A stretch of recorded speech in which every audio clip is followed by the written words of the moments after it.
कहते हैं कि हरि अनंत हरि कथा अनंता, ईश्वर अनंत है और इसलिए उनकी कथाएं भी अनंत हैं। भारत में भगवान राम को ईश्वर का अवतार माना जाता है, इसलिए उनकी सारी व्याख्याएं देश काल और समय के हिसाब से बदलती रही हैं। उस व्याख्या का नतीजा है कि भारत में 300 से ज़्यादा रामायणों का जिक्र होता है। बल्कि थोड़ा आगे बढ़कर सोचें और देखें तो ऐसी समीक्षाएं और कहानियां इससे आगे बढ़ती हैं। अंग्रेजी में अपनी बिल्कुल नई और आश्चर्यचकित करने वाली शैली में राम कथा लिखने वाले अमिश त्रिपाठी ने सीता की कहानी को जिस तरीके से लिखा है वह एक नई व्याख्या पेश करता है। बल्कि हमें यह कहना चाहिए कि उनके नए उपन्यास Sita the warrior of Mithila में सीता की दास्तां को ऐसे पेश किया गया है कि आप सिरे से चौंक उठेंगे। क्या आप सोच सकते हैं कि विभीषण और शूर्पणखा रावण के सगे भाई बहन नहीं बल्कि सौतेले थे। नमस्कार दोस्तों, आज हम बात करने वाले हैं एक अद्भुत किताब Sita the warrior of Mithila के बारे में। श्लोक यदा यदा ही धर्मस्य ग्लानिर्भवति सुव्रत अभ्युत्थानम धर्मस्य तदा प्रकृति संभव। यानी कि हे सुव्रत, अपने वचनों और कर्तव्यों का पालन करने वाले, जब भी धर्म का इंडेक्स गिरता है और अधर्म का ऊपर जंप मारता है तब एक स्त्री आती है और सब दुरुस्त कर देती है।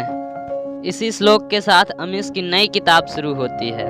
ये उनकी सीरीज की दूसरी किताब है। पहली किताब सायन ऑफ इक्ष्वाकु यानी इक्ष्वाकु के वंशज में राम के नजरिए से कथा कही गई थी, सीता हरण तक की। दूसरी किताब में सीता केंद्र में है। यहाँ भी कहानी हरण पर ही खत्म होती है। अमिश ने इस किताब में पूरी सीरीज का स्ट्रक्चर भी समझाया है। इसके तहत राम और सीता की कहानी एक बिंदु तक पहुँच गई है। तीसरी किताब यानी कि रावण आर्या आर्फन ऑफ आर्यावर्त का अनाथ में लंकापत की कहानी होगी। यह कहानी भी सीता हरण पर खत्म होगी और फिर तीनों की कहानी एक साथ आगे बढ़ेगी। इस किताब में सबसे रोचक है इसकी प्रस्तावना। इसकी प्रस्तावना में यह है कि सीता विष्णु का अवतार थी। विष्णु यानी एक पद जो अब तक हमारी समझ के मुताबिक राम को मिला था, मगर यह किताब एक बेहद दिलचस्प और मजबूत थ्योरी लगती है। इसके मुताबिक मलय पुत्र यानी विष्णु को निर्धारित करने वाली जाति सीता को विष्णु निर्धारित करती है, वहीं वायुपुत्र यानी महादेवों को निर्धारित करने वाली जाति राम को विष्णु बनाने के समर्थन में है। सीता और राम का विचार है कि अब दो विष्णु के एक साथ होने और एक साथ काम करने के विचार का समय आ चुका है, मगर इस समय में एक रोड़ा है। सीता को समर्थ बनाने वाले गुरु विश्वामित्र जो राम के गुरु वशिष्ठ से चिढ़ते हैं, दोनों का लगाव दुराव उनके लौंडेपन तक जाता है। जब वे आश्रम में दोस्त थे और फिर नंदिनी नाम की महिला के फेर में दुश्मन हो गए थे। यह किताब पढ़ने के बाद सीता के बारे में हमारी धारणा बदल जाती है। अब तक सीता आदर्श स्त्री थी, मगर उनके आदर्श क्या थे? पतिव्रता होना, सतीत्व से भरपूर होना, पति के साथ वन जाना, रावण की लंका में भी राम को जपना, लौट कर आने पर अग्नि परीक्षा देना, राम को उत्तराधिकारी देकर धरती में समा जाना, ये पारंपरिक कथा सूत्र हैं। अमीश इसे शीर्षासन करा देते हैं। उनकी किरदार सीता वीरांगना है, मगर सिर्फ बाहुबली ही नहीं, ज्ञान बली भी है। वह प्रधानमंत्री के रूप में अपने दार्शनिक पिता जनक के कमजोर साम्राज्य मिथिला को दुरुस्त करती है। स्वयंवर के सब विधान खुद ही रचती है, राम को इस विचार पर सहज करती है और बेहद प्रतिकूल परिस्थितियों में भी साहस और संयम नहीं खोती। ये बिल्कुल नए किस्म की सीता है, राम के साथ बराबरी से खड़ी, तस्वीरों में ही नहीं बल्कि हर घटना में और उनमें भागीदारी के स्तर पर भी। हम अक्सर पढ़ते हैं कि वाल्मीकि की रामायण अलग थी और तुलसी की रामायण अलग, सब देश काल के हिसाब से मूल्यों को प्रतिष्ठित करती।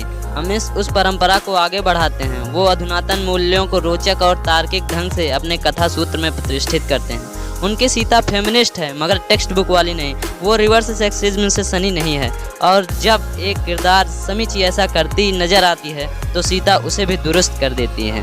वैसे ही मिथिला पर हमले का एक प्रसंग है जहां पर कई स्वार्थी कायरतावश युद्ध के खिलाफ अपने तर्क पेश कर रहे हैं। ऐसा लग रहा है कि जैसे किसी चैनल की टीवी विंडो खुल गई है जहां पर पाकिस्तान और कश्मीर के मसले पर शांति और संयम का राग अलाप रहे बुद्धिजीवियों की खिंचाई की जा रही है। दोस्तों, अगर इस किताब की कुछ कमियों की बात की जाए तो वे कमियां इस प्रकार हैं कि जब दक्षिण का वर्णन हो रहा होता है, दक्षिण यानी दक्षिण भारत का वर्णन हो रहा होता है, तब उसमें कुछ ज़्यादा ही खींच दिया गया है कथानक को। हालांकि यह कथानक के हिसाब से ज़रूरी भी है, लेकिन एक पाठक के रूप में आप इसे पढ़ते हुए हल्का सा बोर सा होने लगते हैं। दोस्तों, यह किताब आपको ज़रूर पढ़नी चाहिए। इसके लेखक हैं अमिश, इसे छापा है यात्रा पब्लिकेशन ने और इसकी कीमत 230-240 के आसपास है। यह आपको अमेजन, फ्लिपकार्ट जैसी शॉपिंग साइट्स पर आसानी से मिल जाएगी।